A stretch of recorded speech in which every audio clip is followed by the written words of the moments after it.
What if I told you that one of the biggest reasons seniors wake up exhausted after a full 8 hours in bed has nothing to do with how long they actually slept? By the end of this video, you'll know 9 simple, science-backed ways to fall asleep faster, stay asleep longer, and wake up feeling genuinely rested. Stick with me, because number 6 might be the exact daytime habit quietly wrecking your sleep tonight. Here's the truth. Sleep naturally changes as we get older, and that's normal, not something broken in you. After 60, your body produces less melatonin, the hormone that signals bedtime, and your sleep becomes lighter, with more brief awakenings during the night. Research suggests older adults often wake 3 or 4 times a night without even remembering it the next morning. That's not insomnia, that's biology. But here's the good news: small, consistent habits can help your brain and body settle into a deeper, more restful rhythm. If sleep troubles are severe or affecting your daily life, it's always worth mentioning to your doctor. Now let's get into the 9 changes that can genuinely help, starting tonight. Number 1. Get outside within an hour of waking up. Morning sunlight is one of the most powerful, free tools for better sleep, because it tells your brain's internal clock that the day has started. This helps regulate melatonin production later that night, so you feel sleepy at the right time instead of wide awake at 11 p.m. Just 10 to 20 minutes of natural daylight on your face, even on a cloudy day, can make a real difference.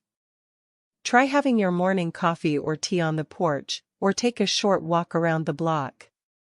It's simple, it's free, and research suggests it may be one of the single best things you can do for your sleep-wake cycle.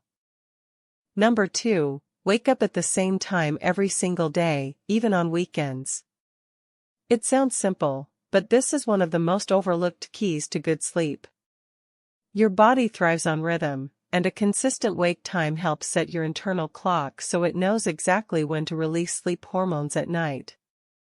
Sleeping in on Saturday might feel good in the moment, but it can throw off your whole week, making Monday night's sleep even harder. Instead, pick a wake time you can stick to every day, and let your bedtime naturally follow. Over a few weeks, many people find they start waking up before their alarm even goes off. Now, before we get to number 3, I want to pause on something important. A lot of the advice out there about sleep and aging is honestly outdated, or worse, makes people feel like something is wrong with them. It's not. Your sleep is simply asking for a few small adjustments, not a complete overhaul. And one of those adjustments, coming up in just a moment, has to do with the temperature of the room you're sleeping in right now, and it might be working against you more than you realize. Number 3. Cool down your bedroom. Your body's core temperature naturally drops as you fall asleep, and a room that's too warm can fight against that process, leading to restless nights and early waking. Sleep researchers generally recommend keeping your bedroom between 65 and 68 degrees Fahrenheit, cooler than most people keep their homes. If that feels too chilly, try a lighter blanket instead of cranking up the heat, or crack a window for fresh air circulation.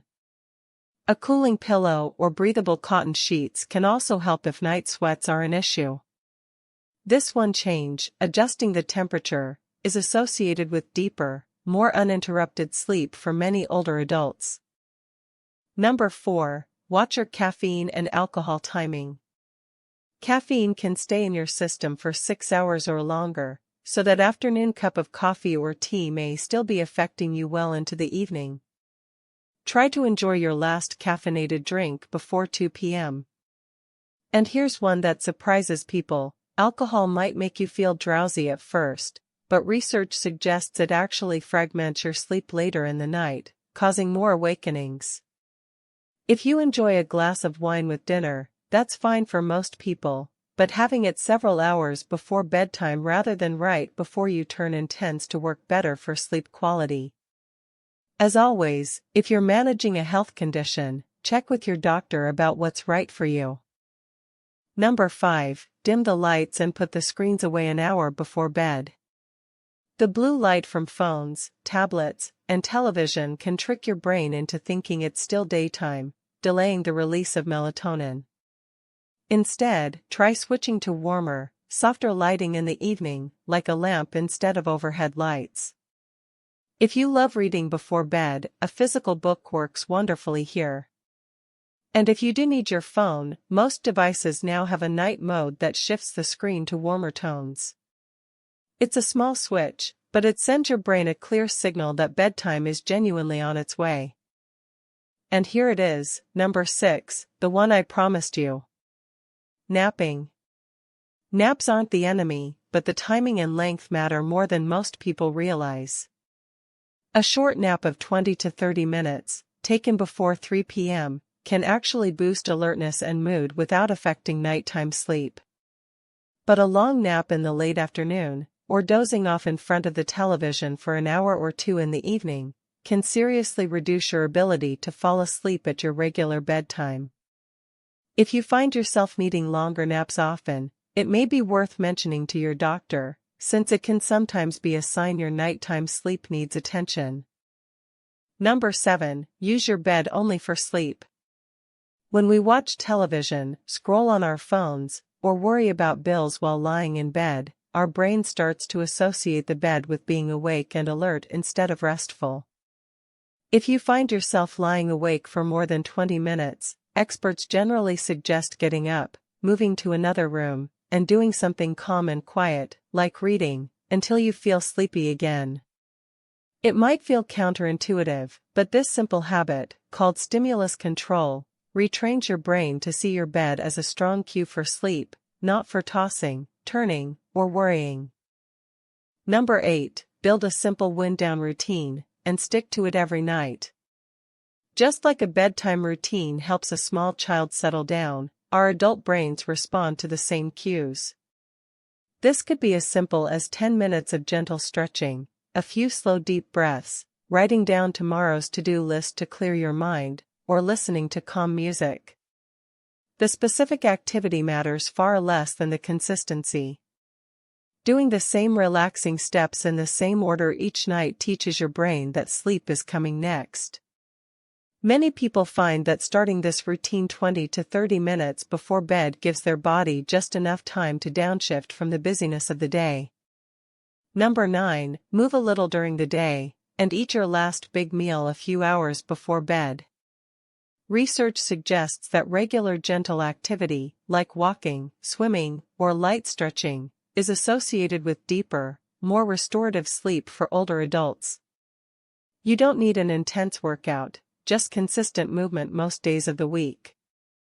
On the food side, try to finish heavier meals at least 3 hours before bedtime, since digestion can interfere with settling down.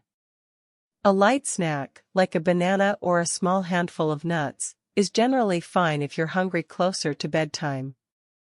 Let's recap: morning sunlight, a consistent wake time, a cool bedroom, watching your caffeine and alcohol, dimming screens at night, smart napping, using your bed only for sleep, a calming wind-down routine, and staying active during the day. That's 9 ways to genuinely improve your sleep after 60. Here's your one action step for tomorrow: step outside for 10 minutes of morning sunlight right after you wake up. That's it, just start there. If this video helped you, hit subscribe to Health After 60 for more simple, science-backed videos on staying strong, sharp, and independent as you age. And if you've ever wondered which foods might be quietly draining your energy, we made a video on exactly that, and you won't want to miss it.